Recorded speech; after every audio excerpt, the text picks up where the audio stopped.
CSUDH. Set up direct deposit tutorial. To begin, log in at my.csudh.edu. Under Launchpad, click on Student Center.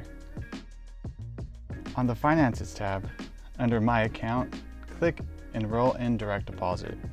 For the account type, select Checking or Savings. Now, if you don't know where to locate your routing number and/or account number, click on What are my routing and account numbers hyperlink. Enter your routing number. Enter your bank account number. Enter your bank account number again. Review the terms and conditions and check the box to acknowledge your agreement. Click Submit and you're all set.